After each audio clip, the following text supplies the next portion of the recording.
Hello and welcome to the Advanced Olympic Distance Training Plan from Scientific Triathlon.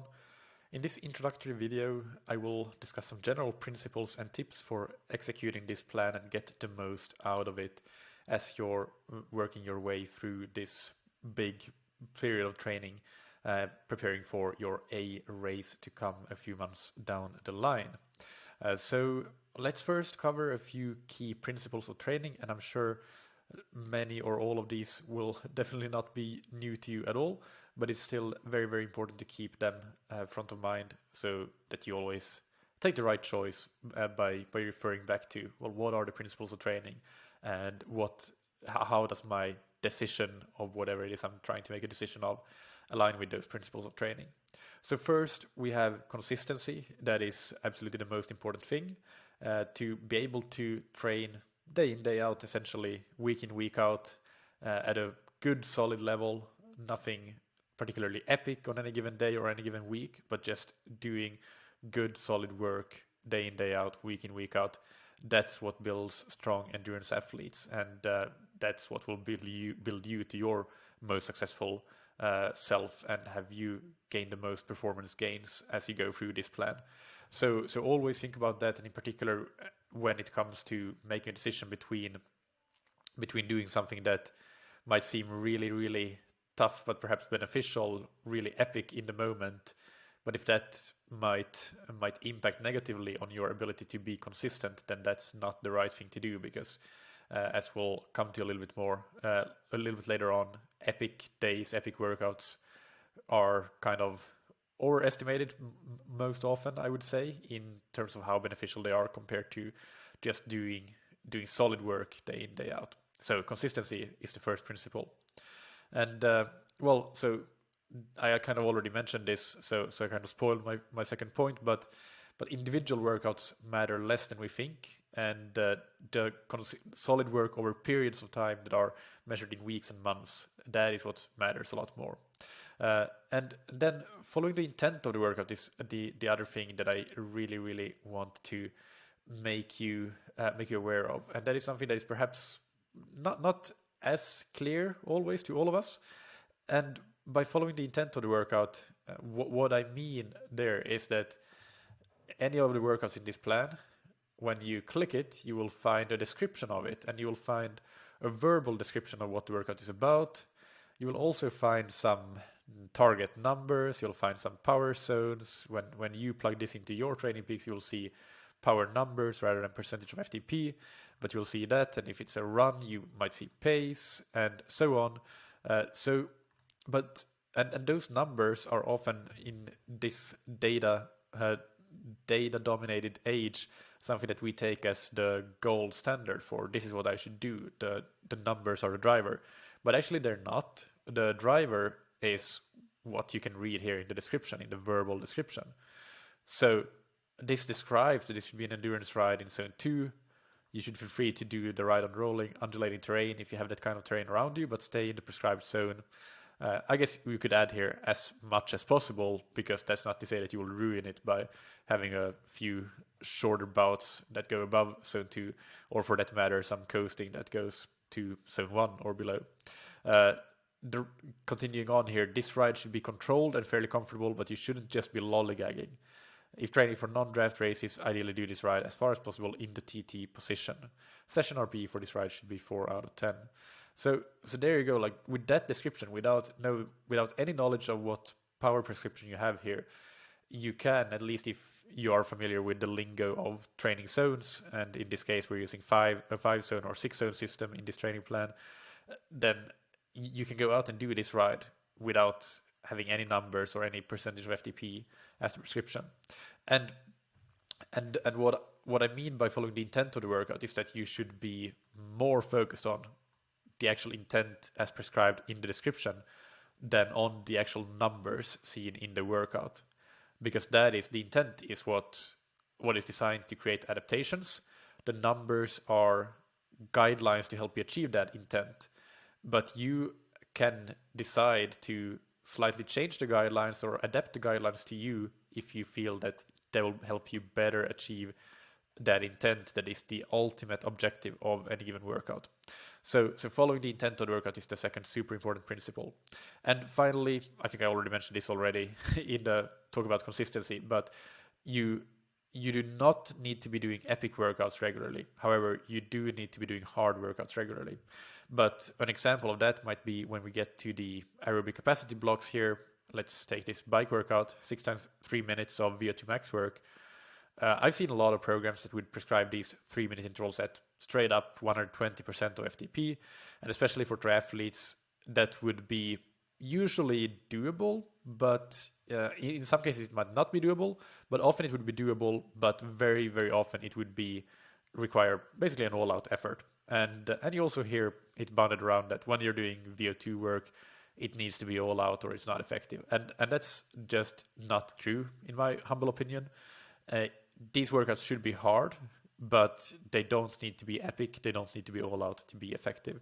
The same goes for other types of workouts as well. That was just one example, but you will be doing hard work frequently, but you shouldn't gain your confidence from having done all sorts of all-out workouts where you really need to go to the well. In fact, you should do very few of those, and most of the harder workouts should be hard but doable. They should feel manageable. So those were some principles of training, and let's talk about some keys to executing this program to achieve those principles.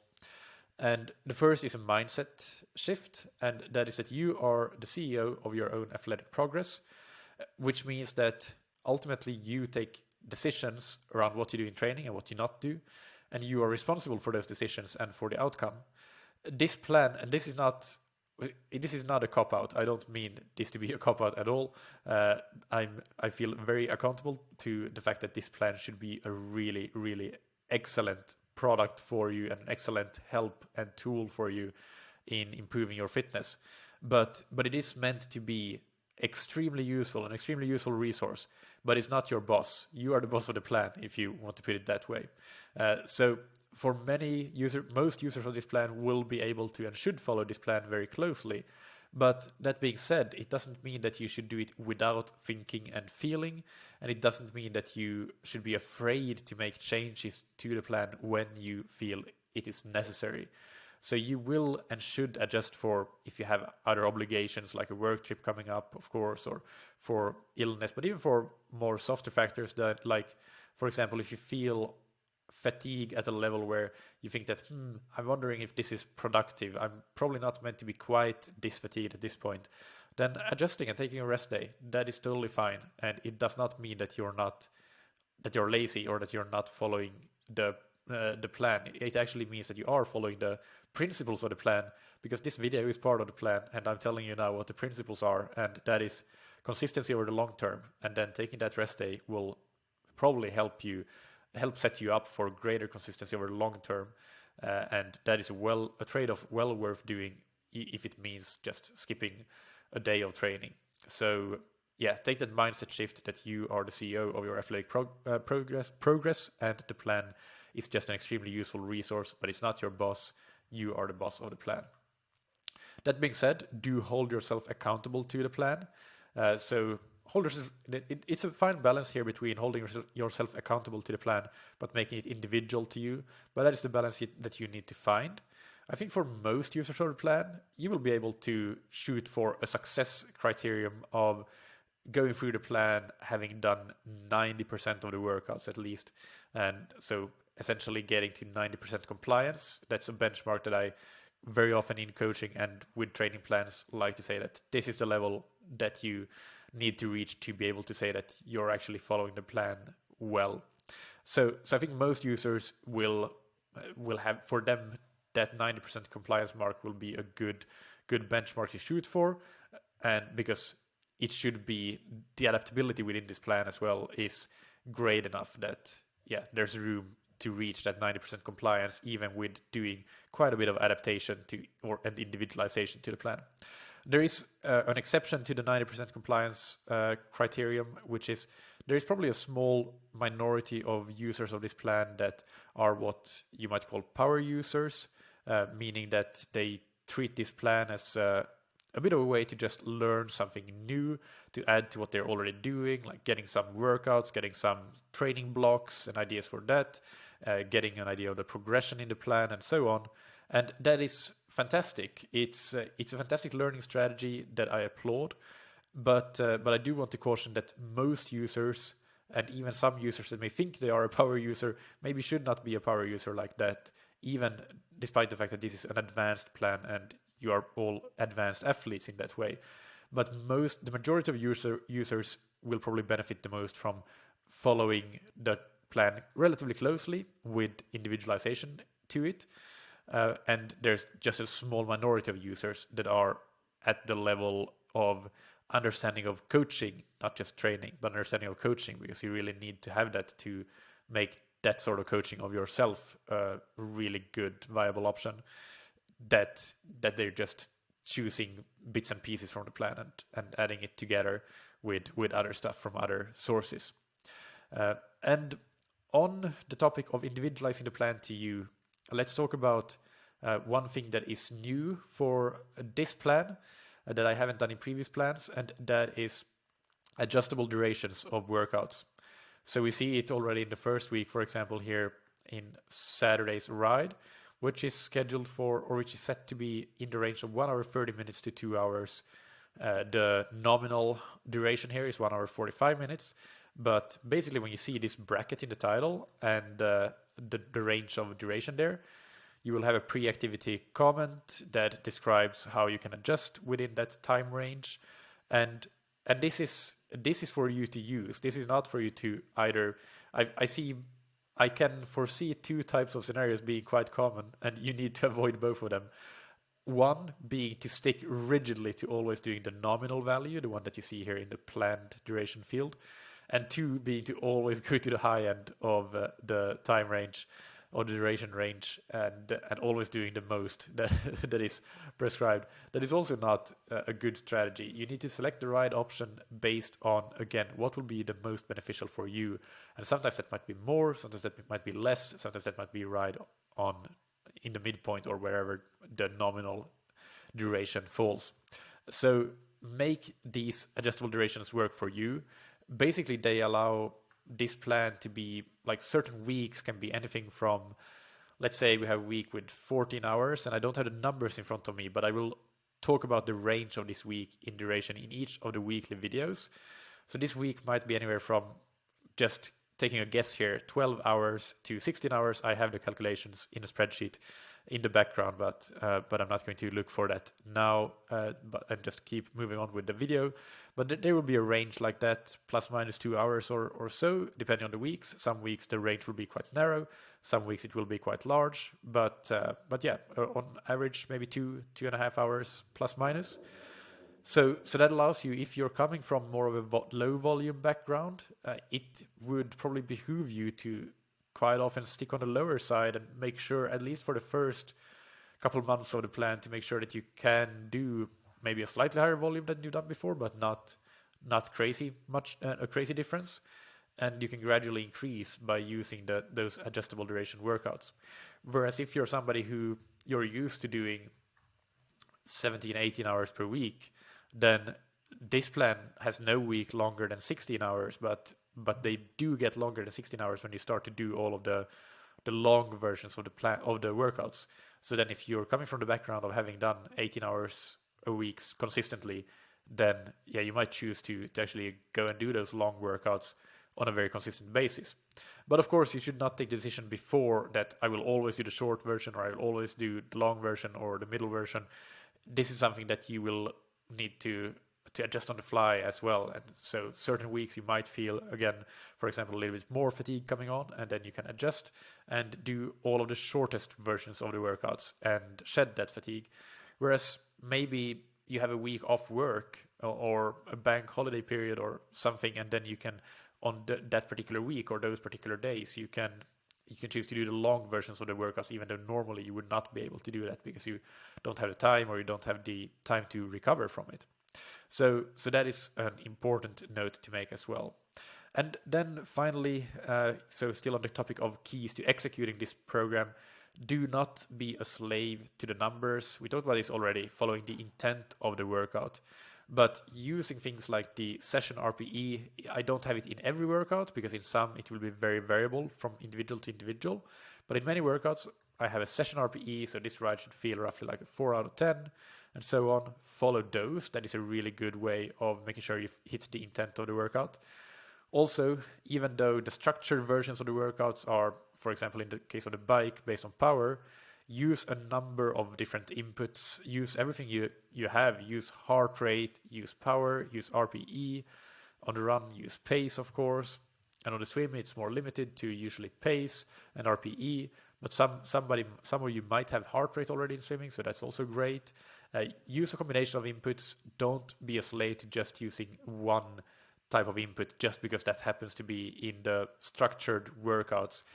Because to be honest, like I might honestly prefer to do this plan without any structured workouts, but I do know that the users appreciate having the structured workouts there to be able to sync it directly to Swift or to their Garmin on the run, which is something that I don't really like, but I'm okay with it.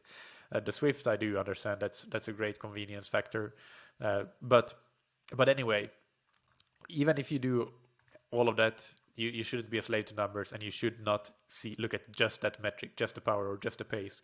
You should take a number of inputs into account. And finally, don't be a slave to the structured workouts. If you import it to Swift, for example, you shouldn't necessarily always ride in erg mode. And if you ride in erg mode, at least have the wherewithal to know when you should hit the up or down button to adjust the intensity within the range. Because if you import a workout like this to Swift, it will put you right in the middle of this range. But on some days, you might feel very tired and you should be at the low end of the range. So then you need to be the one to take the decision to do that. But on some days you might feel great and actually it feels super easy and you're barely sweating at the middle of the range. So then, yeah, do go to the high end of the range to get a bit more of a stimulus. So have the wherewithal even if you're using erg mode, and don't always use erg mode. For example, in VO2 max workouts, I don't think you should be necessarily using erg mode, but for sub-threshold work, yeah, I'm a fan of erg mode in those workouts, but still you need to think, you need to feel your RPE, and you need to adjust with the up and down buttons if you're using Swift or something similar. And for the run, if you're exporting to your Garmin, then that is something that, as I said, I'm not the greatest fan of that, I'll be honest, but I guess if you do, the important thing is that you still keep the focus on the intent of the workout in mind. And all of these things, by the way, one very common mistake is that people have different threshold settings in Swift than in Training Peaks, or in Garmin than in Training Peaks, and then all of these things get messed up. Keep in mind that you should know your workout. You should be able to do your workout without having it on your Garmin. Even if you do take it on your Garmin, you should look at it before and see, well, what are the exact paces I need to be running, or not the exact, but the pace ranges I should be running here for this ride, for this run, and then follow that. Even if your Garmin watch then on the run says something that is different, you should have the confidence that, no, I checked this workout before and it was correct. My Garmin is doing something silly now, and it's probably because my threshold setting is incorrect on my Garmin. Whatever the reason may be, you shouldn't rely on your Swift, on your syncing to Swift or syncing to your Garmin. You should be able to just basically recite the workout. It's not that difficult. The workouts in this plan aren't that difficult, so it should be easy enough to recite them and remember them without even having to rely on anything. And let's see here. One final thing. No, sorry, we already said that. One final thing is that done is better than perfect. So if you have a 60-minute run schedule, but you only have 45 minutes, go and do 45 minutes. That's still a lot better than doing 0. And that is basically it about the keys to executing this program in terms of the general philosophy of it, I guess. But then some practical things that I want to get to as well. Always watch the weekly videos and read all instructions carefully, both the weekly instructions but also the workout instructions. Read everything, because again, that helps you understand the intent. It helps you find things like comments about practicing race hydration and nutrition, practicing being an aero, all those sorts of things, using a wetsuit, So read all the instructions very carefully and follow them as well according to the intent of the plan and workout. And I recommend always looking a week ahead. So at latest on Sunday, you want to look at the week ahead and make some plans for, okay, what is my scheduling going to look like for the following week? When am I going to do these workouts? Schedule them on your calendar. Make appointments with yourself. This is when I'm going to do training, and block those times off, and then you'll be that much more likely to go through with it. And even look through all of the workouts in advance so that you make sure you understand them. Then if you have any sort of anything that is unclear, you can actually figure out what it is. You can email support@scientifictriathlon.com and you can get an answer in time. But if you send an email an hour before you're going to get on the bike, you're unlikely to get an answer. That's just the way it is. Unfortunately, we don't have a 24/7 support center or anything like that. So that's something that's important to do. That Sunday planning before the entire week, and look through the entire week carefully and put it on your calendar and so on. Then keep your training zones and your thresholds updated. This is important, especially if you're relying on the structured workouts to get these numbers correct based on your threshold. Because again, in your athlete account, this will look, for example, like 180 to 210 or 220 watts or whatever it will look like, because it will calculate based on your bike threshold. So it's important that you have that set in your Training Peaks settings and have it set correctly.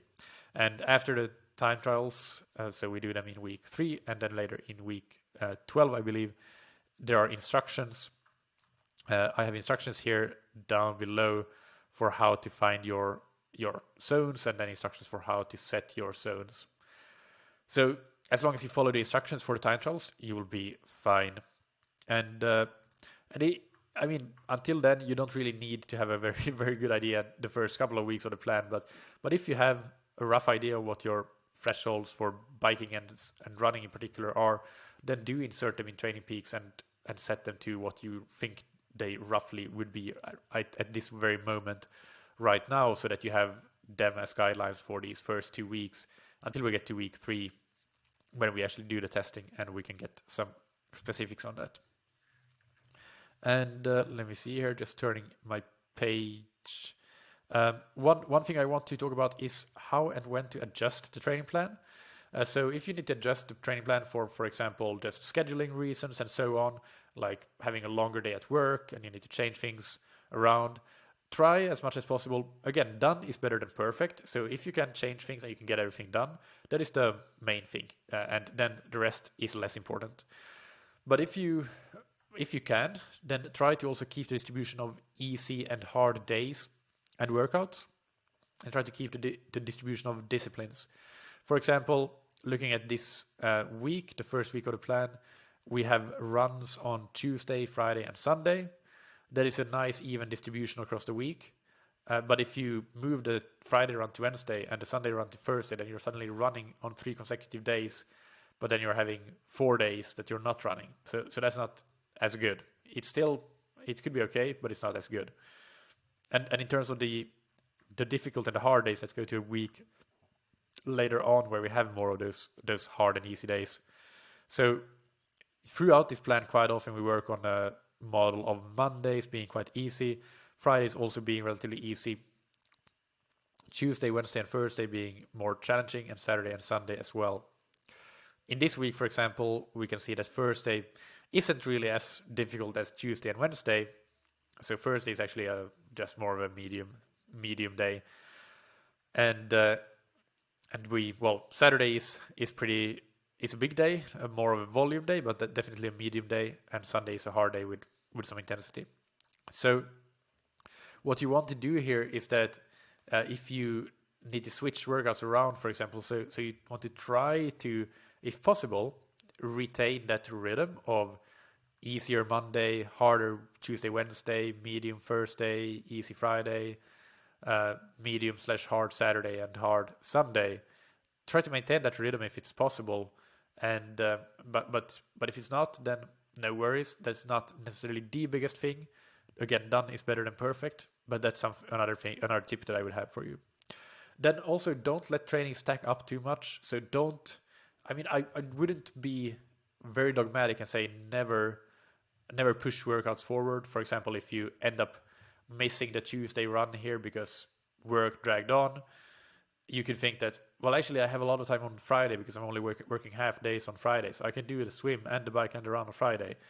Um, Quite often we hear the advice to not push workouts forward, just leave them be. And that is good advice, but also I don't think we need to be super dogmatic about it. We just need to be sensible with, does it actually make sense to push the workout forward? In some cases, if it's just one workout, we're feeling good, we don't have reason to expect that we will be very tired or fatigued on that day, or that day will end up impacting the following days to the degree that we don't get the quality that we desire out of them. So if those things are all true, then I wouldn't necessarily have an issue with pushing that workout forward. But you need to think about whether it makes sense or not. And in many cases, it might not make sense because you will just be doing too much in a too short a time frame and acutely accumulate a lot of fatigue that will immediately impact the training that you're going to do next. In terms of adjusting for fatigue, I like to always try to do the 20-minute rule. So doing 20, if you feel very fatigued, still try to do the workout at first. Just give it 20 minutes of warm up and see how you feel, and also try to do a little bit of a main set, because quite often we actually find that, well, at the very beginning of a main set we are very tired and things don't feel good, but actually pretty quickly we start to do well. So give it the 20-minute rule, including a little bit of the main set. If you're doing intros, for example, you could just aim to do 2 minutes of the first interval and assess how you feel at that point. Take a little bit of a break and maybe come back and do the second 2-minute interval, the second 2 minutes of the first interval, and break it up, so to say, and then assess. Okay, so I did 4 minutes of hard work now, and actually I'm feeling slightly better now already than I did when I first started that. So maybe I should go on and do the work as planned. And then you can do that. If you still feel that, yeah, I'm quite tired and this intensity doesn't feel like it would be beneficial for me in this current state, then that's fine. If you feel that I'm still okay to do something to train, but I don't want that intensity, then you can always change a more intense workout for an endurance workout, just easy zone 1, zone 2. But you also should not be afraid that if you feel that you're really, really tired, just take some rest. Rest is good. Rest is important, just as training is important. And sometimes we need it more than we think. So don't be afraid of doing that. But again, when you feel fatigued, using the 20-minute rule to try to do 20 minutes of the workout, including some of the main set, that is quite important, or quite a useful tool to have, because after 20 minutes, including a little bit of intensity, you might feel very different than you did before actually starting the workout. We quite often wake up and start to feel actually really good. If you are fatigued and you ended up resting or even just switching it to an endurance workout, do make sure that you assess why you are fatigued and try to find the reasons for it so that you can prevent it from happening in the future, and try to make sure that you are, not constantly fresh, but trying to avoid getting into situations of deep-seated fatigue. And finally, if you need to adjust for illness or for missed training, I have some benchmarks that I think are quite useful, although do speak to a doctor if you can. That is always great, and also adjust things for your individual circumstances. But some rough guidelines or rules of thumb is that if you missed less than 7 days to illness or just general missed training, then you can take 2 easy days and then jump back into where you would be in training. So jump back into where training actually is at the moment to the right date. If you missed more than 7 days but less than 14 days, then I would say take roughly a third of the days you missed as easy days. So if you missed 9 days, then take 3 easy days. If you missed 12 days, take 4 easy days, and then jump back in to where you would have left off after that. And finally, if you missed more than 14 days, then you probably shouldn't jump back in where you would have been. You should take some time easy first, of course. A third of the days missed might again be a good benchmark, but then jump back in where you left off, not where the plan actually is and what today's date is, because you have missed so much. And this is where maybe you would need to actually talk to somebody and get some help about how to do this. So that is a bit more of a complicated scenario. But as rules of thumb, I hope you found those numbers helpful. And You can email support@scientifictriathlon.com if something is unclear about the plan. So keep that email in mind, support@scientifictriathlon.com. And I think that's it for information for this introductory video. There will be more information in the weekly videos coming up, so make sure that you tune in for them. But other than that, good luck. I hope you enjoy going through this plan, that you will see great results from it in terms of fitness and performance improvements. And I have no doubt that you will have that if you follow the plan, but also follow your own executive decision-making capabilities and develop them as discussed in this video. Good luck, and I'll talk to you in the first weekly video.